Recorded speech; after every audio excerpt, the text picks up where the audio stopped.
Hey, this is Mike Sturgill with Trident Actuators, and today we're going to take a look underneath the enclosure of the Trident Unitized Submergible Actuator. As you can see now, right on top, that is our enclosure like you see installed in the field, which is made of stainless steel, including the base plate and actually the hardware and fittings on that. So that is our standard offering, whether rotary or linear, and also it can be fail safe or fail last, depending on what your application is required. And this is submersible for 50 feet at 14 days, third-party tested, as well as explosion-proof, as you see the actuator in this drawing. Underneath the base plate, you're going to find those yellow kind of labels are actual directional handles for using the actuator in manual mode. You also have a lever or handle that you would move from open and close depending what you're doing in manual mode. And you have the actual manual lever hand pump that would be extended out with a extension to be able to work on that actuator in manual mode. And that's all to the right of this picture you see, right around the bottom of the base plate to the right. To the left, you'll see the linear cylinder. This is a linear actuator protruding down from the base plate. Obviously, that would connect to your valve or gate, and that's what would open or close depending on if you're an extract or extend. But this actuator can be operated manually, and you see everything underneath the base plate to the right of the pictures looking at it now. In the event that you have to work on the valve or gate in the manual position of the actuator.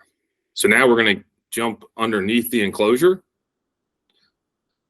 So underneath the enclosure, everything is unitized on this unit. You have directly in front of you in the black is your oil reservoir. Above that, and that copper gold is your motor and pump.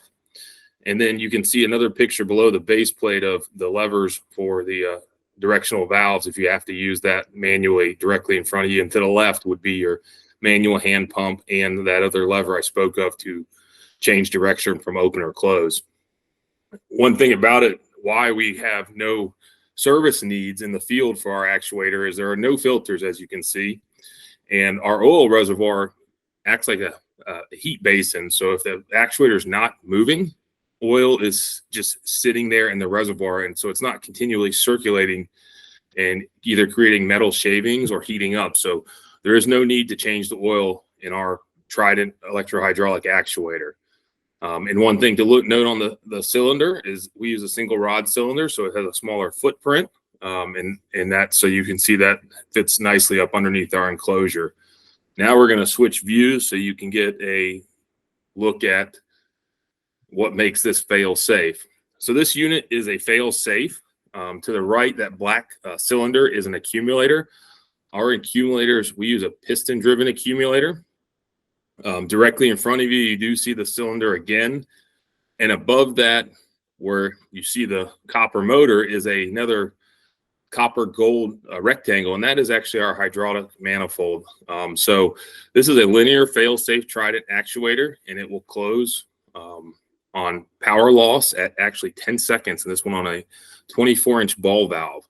So you have your accumulator that has the stored energy for the power loss. The hydraulic manifold directs which way the oil is going, whether normal operation or in the fail close in this sequence. And this is, everything is unitized right up underneath our enclosure on this unit. And this is mounted directly on those 24-inch ball valves to a gear mechanism operating actually in a clean water application. This unit is, but our Trident electrohydraulic actuators can operate in really any environment and in any type of, whether it's municipal, water, wastewater, flood control, or any type of industrial application that is critical on gates and valves. But this is underneath the hood of the Trident electrohydraulic linear actuator.